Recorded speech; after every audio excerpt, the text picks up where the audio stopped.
चलिए सब बात को खत्म कीजिए। सबसे पहले तो आप लोगों का बहुत बहुत धन्यवाद। बड़ी खुशी की बात है कि आप संडे को भी पढ़ने आए हैं। अब आप लोग भविष्य में कुछ करिएगा। आ, आ, छुट्टी के दिन में भी अगर आप लोग पढ़ने आ रहे हैं मतलब सही मार्ग पे हैं। आप जीवन में कुछ करिएगा। चलिए इधर देखिए, हम बोले थे आप लोगों को कल कि संडे को अगर आप लोग आते हैं तो आप लोगों को भारत इज माई होम का ऑब्जेक्टिव करवाएंगे और हिस्ट्री पढ़ाएंगे।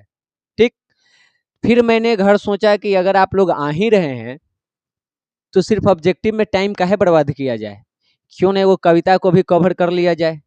तो आज हम लोग इंग्लिश के पोएट्री के चैप्टर 2 जिसका नाम है सॉन्ग ऑफ माई सेल्फ को पढ़ेंगे। इसको लिखा है किसने? वाल्ट विटमैन ने। तो इसको पढ़ेंगे और इसका भी ऑब्जेक्टिव करेंगे। ठीक, और भारत इज माई होम का भी करेंगे। 3 चीज आज क्लियर करेंगे इंग्लिश में। तो एक ही शॉर्ट में इसको हम लोग खत्म करेंगे। कविता शुरू करने से पहले हम लोग थोड़ा सा वाल्ट विटमैन जी के बारे में जान लेते हैं कि कौन थे, क्या थे। तो देखिए वाल्ट विटमैन का जन्म कब हुआ है? 1819 में। मृत्यु कब हुई है? 1892 में। हाँ 92 ठीक। तो वाल्ट विटमैन 1819 में जन्मे, 1892 में। जन्म कहाँ हुआ है? तो इनका जन्म हुआ है अमेरिका में। ठीक ना, तो अमेरिका में ये जन्मे थे, यानी एक अमेरिकन कवि हैं। इसमें कोई डाउट का? जो भी डाउट हो पूछ लीजिए। अब देखिए आगे चलिए। तो Walt Whitman the people's poet is perhaps the most individualistic literary figure that America has ever produced. कहा जा रहा है कि वाल्ट विटमैन जिन्हें लोगों का कवि भी कहा जाता है, पीपुल्स पोएट। ये क्वेश्चन आपके लिए एमवीवीआई है कि किसे पीपुल्स पोएट के नाम से भी जाना जाता है, तो वो है वाल्ट विटमैन। लोगों का कवि, जनता का कवि भी कहा जाता है। कहते हैं कि शायद ही इनके जैसा कवि अमेरिका में हुआ होगा, क्योंकि इनका जो लिखने का जो शैली था, जो तरीका था, वो बाकियों से थोड़ा अलग था। इसलिए कहा जाता है कि इनके जैसा कवि शायद अमेरिका में और कोई नहीं हुआ है। हमको जरूरत पड़ेगी थोड़ा सा पेन ड्राइव के, तो उसको भी लगाइए लेते हैं। आगे देखिए तो एक सबसे अलग और अनोखा साहित्यकार थे, उनके जैसा शायद ही अमेरिका में कोई था। He began working as a carpenter before his 12th birthday. अब इनका जो जीवन है वो बचपन से ही संघर्षमय रहा है। जब ये 12 साल के भी नहीं हुए थे तभी इनको काम करना पड़ा था बढ़ई वाला।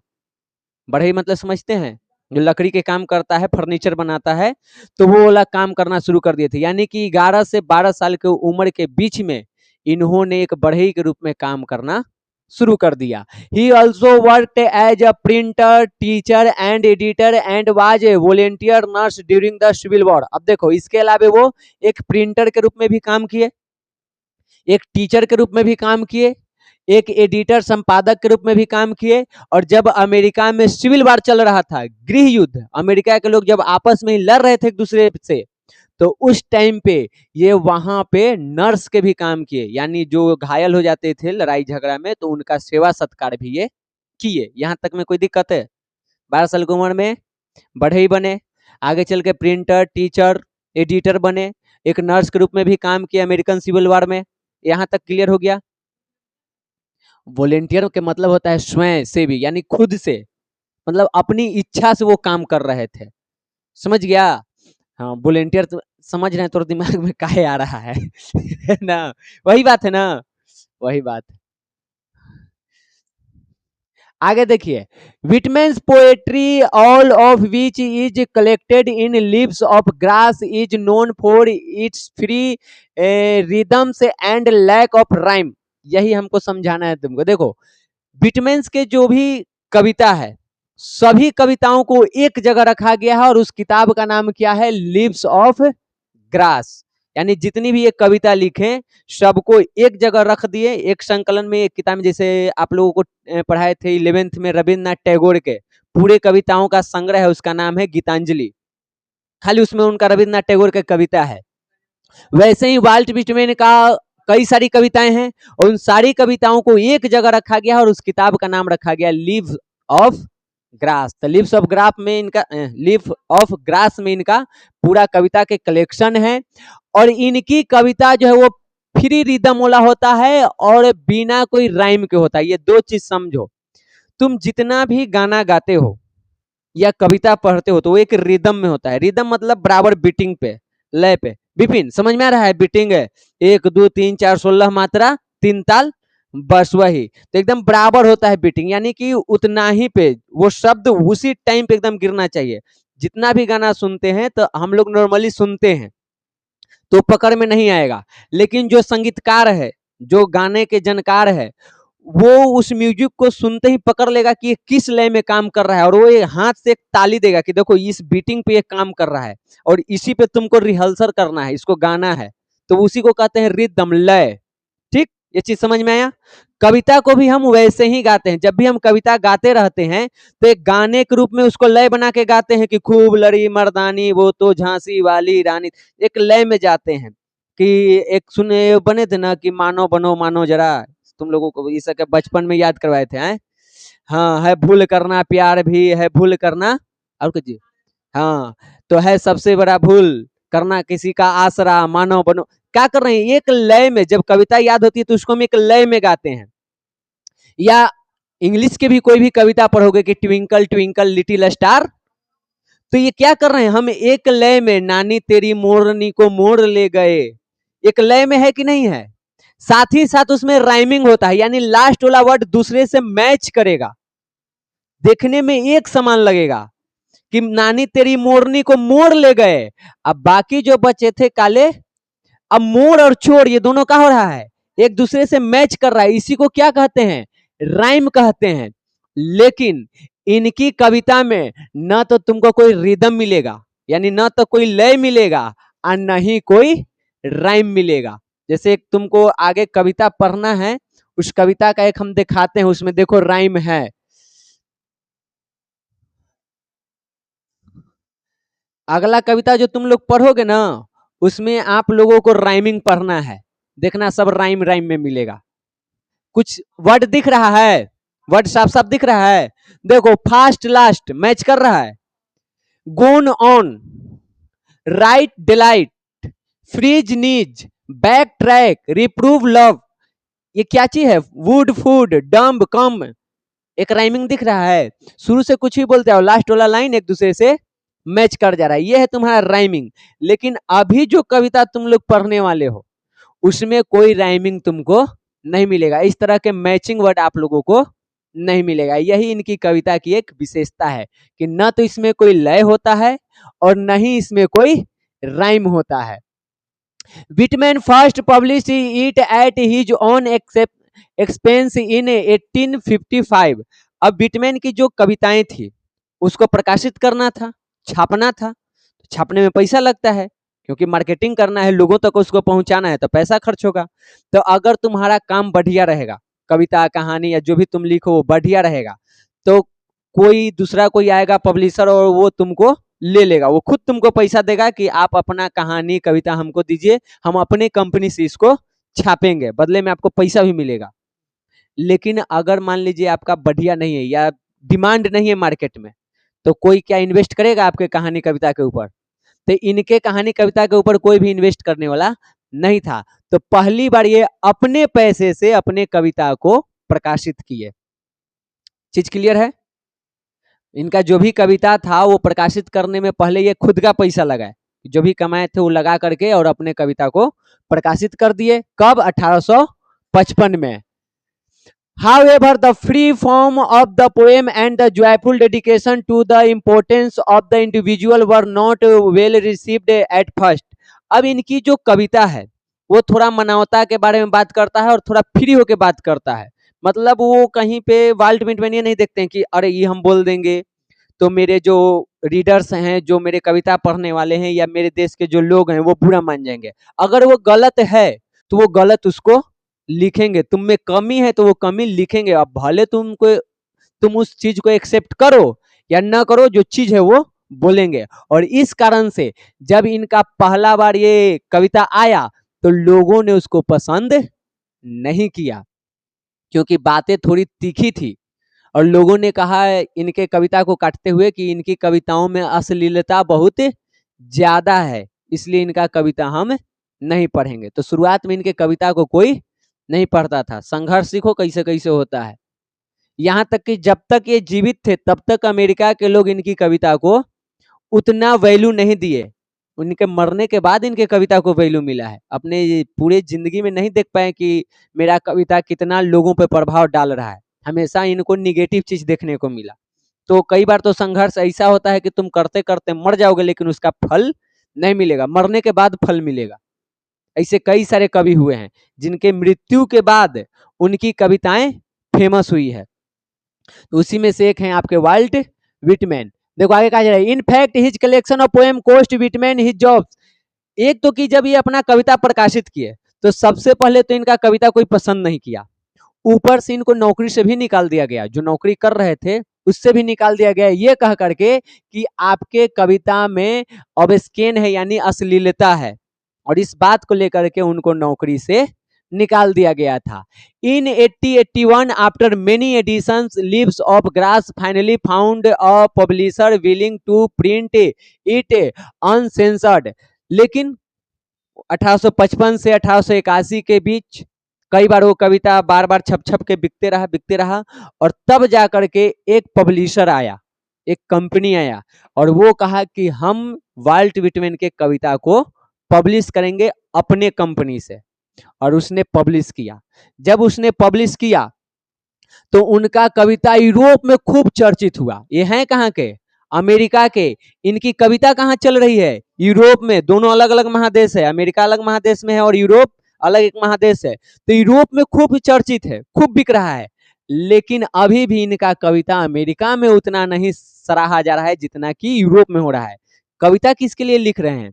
अमेरिका के लिए। आज जो कविता पढ़ोगे उसमें देखोगे कि ये पूरा कविता अपने देश के लिए लिख रहे हैं, लेकिन अपने ही देश में इनकी कविता को उतना सराहना नहीं मिल रहा है जितना कि यूरोप में।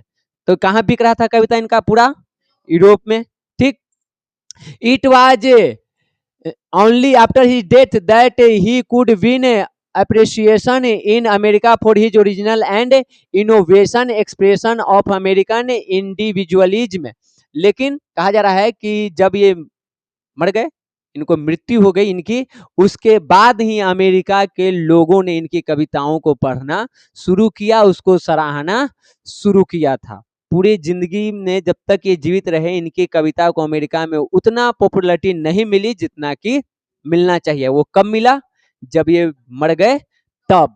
अब इनका दो गो कविता के कलेक्शन है, एक का नाम है लीव्स ऑफ ग्रास और दूसरा का नाम है ड्रम टैप्स। सबसे ज्यादा इंपॉर्टेंट है आपके लिए लीव्स ऑफ ग्रास। और देखिए एक 1855 में, एक 1866 में। क्लियर? अब आ जाइए आप लोग कविता पर। अब कविता में देखिए क्या करें, इनका कविता के नाम है सॉन्ग ऑफ माई सेल्फ, मतलब मैं खुद के लिए गाता हूँ, मैं दुनिया के फेर में नहीं हूँ, दुनिया के चक्कर में नहीं हूँ, दुनिया क्या सोचते है उससे हमको कोई लेना देना नहीं है। हम खुद को सेलिब्रेट करते हैं और खुद के बारे में ही गाते हैं, खुद का ही गुणगान करते हैं, अपने में हम मस्त रहते हैं। यही कविता के इनका थीम चल रहा है। ठीक। और आपको भी कहेंगे कि मस्त रहिए, प्रकृति के साथ मिलकर चलिए और मस्त रहिए। अब देखो ये लाइन खत्म हो रहा है, लाइन खत्म हो रहा है, लाइन खत्म हो रहा है, बताओ कहीं पे मैचिंग वर्ड है? मतलब राइमिंग नहीं है। वर्ड भी देखो तो बड़ा छोटा है, आप इसको चाहिएगा कि एक लय में हम गाएं, तो इसमें लय बनाना थोड़ा मुश्किल है क्योंकि इनका लय में कविता नहीं होता है, नहीं राइम में होता है। अब देखिए करें आई सेलिब्रेट माई सेल्फ, कि मैं अपने जीवन का खुद ही सेलिब्रेशन करता हूं, अपना उत्साह अपनी खुशी मैं खुद ही मनाता हूं, दुनिया से हमको कोई लेना देना नहीं है। एंड सिंग माई सेल्फ, और खुद के लिए गाता भी हूं। ये लाइन क्लियर हुआ? मैं खुद की खुशी खुद ही मनाता हूं और खुद के लिए ही गाता हूं। And what I assume you shall assume, और जो मैं करता हूं, जो मैं मानता हूं, वो तुम भी करोगे, तुम भी मानोगे। क्यों?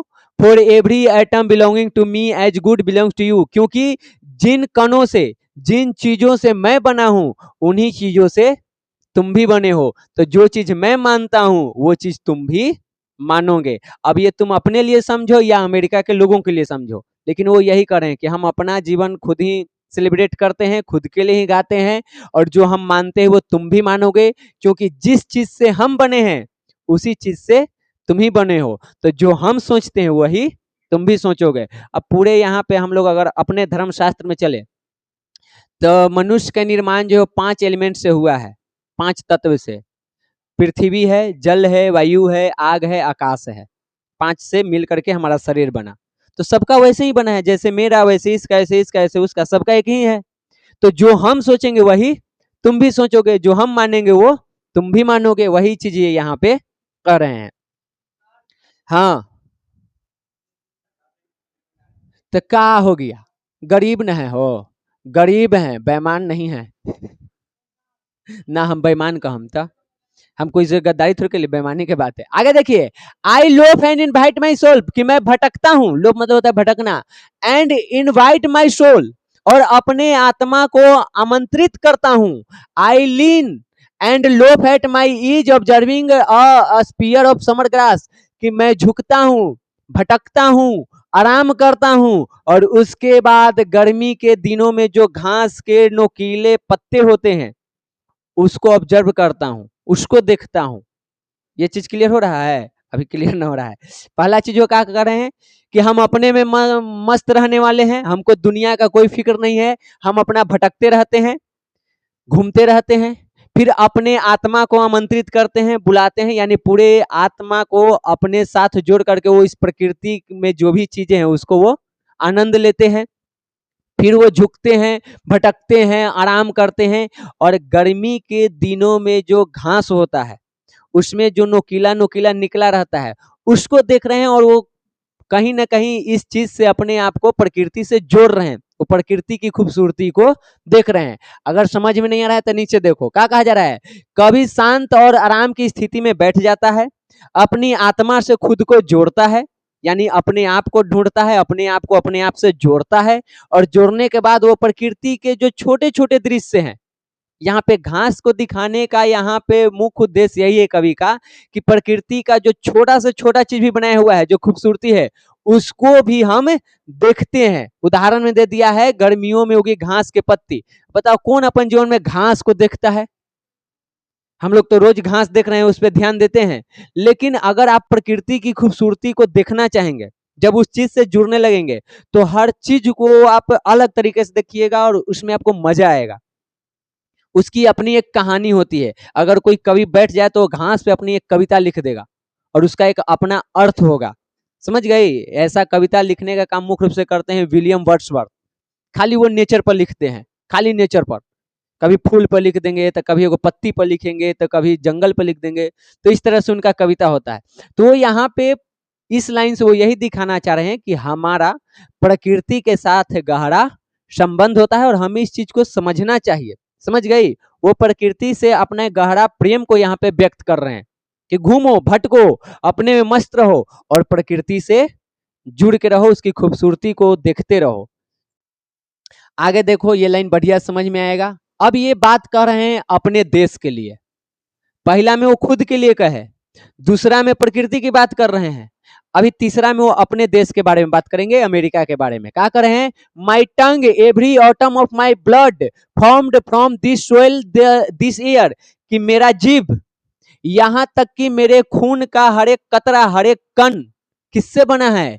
यहाँ के मिट्टी और यहाँ के हवा से। कहाँ के मिट्टी, कहाँ के हवा?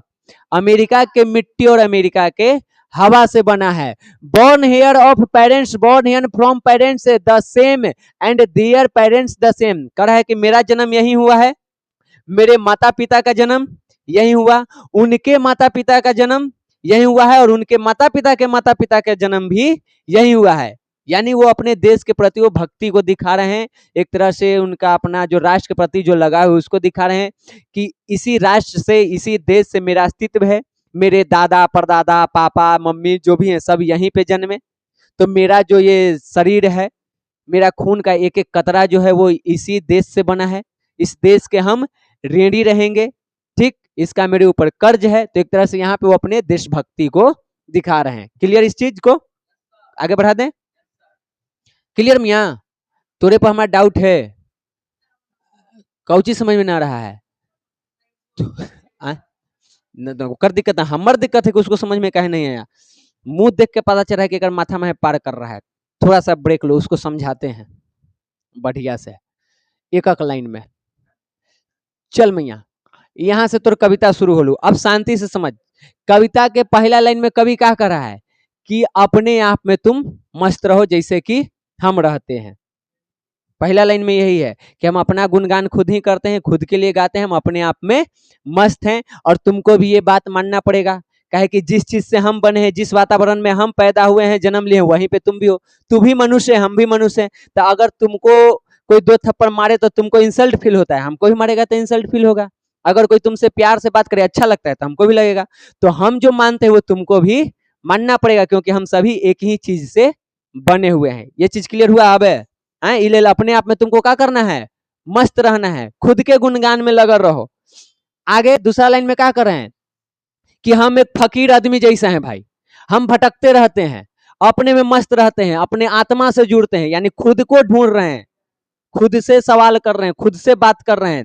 और उसके बाद जो प्रकृति की बनाई हुई खूबसूरती है उसको भी वो देख रहे हैं, उसके बारे में भी वो यहाँ बात कर रहे हैं। दो चीज समझ में यहाँ, पहला लाइन में क्या कर रहे हैं, वो अपने बारे में बता रहे हैं कि हम अपने में मस्त रहते हैं, और तुम भी ये बात मानोगे क्योंकि जिस चीज से हम बने हैं उसी चीज से तुम भी बने हो। दूसरी लाइन में क्या कर रहे हैं कि हम फकीर आदमी भटके वाला, भटकते रहते हैं, और जब आप एकांत में रहते हैं तो अपने आप से मिलते हैं, क्योंकि और कोई वहां पे तुम्हारे साथ नहीं है। तो वही यहाँ पे कर रहे हैं कि हम अपने आत्मा से मिलते हैं, उसके बाद प्रकृति की जो बनाई हुई खूबसूरती है उसको हम देखते हैं।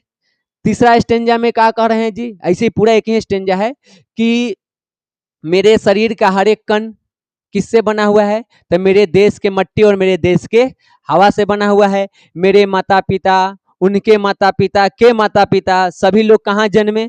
इसी देश में, इसी मिट्टी से बने, इसी हवा में पले हैं, तो यहीं से हम बने हुए हैं। एक तरह से यहाँ पे वो अपनी देशभक्ति को दिखा रहे हैं। क्लियर? अब आइए अगला लाइन पर, का तो समझ में ना आवी थे, नट बोल्ट खोल दो तुरंत समझ में ना। तो अब आगे देखो क्या कर रहे हैं, जब ये कविता लिखे थे तब की बात है। कह रहे हैं कि I now 37 years old in perfect health begin hoping to cease not till death. कि अभी जब ये कविता लिख रहे थे उस टाइम पे कह रहे हैं कि मैं कितने साल का हूं? 37 साल का हूं और एकदम स्वस्थ हूं, कोई बीमारी हमको नहीं है, मस्त है। और आशा करते हैं कि जब तक मेरी मृत्यु ना आ जाएगी तब तक हम ऐसे ही स्वस्थ रहेंगे, और जो काम हम कर रहे हैं वो हम करते रहेंगे। ये लाइन क्लियर हुआ? 37 साल के हैं, स्वस्थ हैं, कोई दिक्कत हमको नहीं है, और अपने आप में कह रहे हैं कि हम आशा करते हैं कि जब तक मेरी मृत्यु ना जाएगी तब तक हम ऐसे ही स्वस्थ रहेंगे, और जो काम हम कर रहे हैं वो काम हम वैसे ही करते रहेंगे। क्लियर?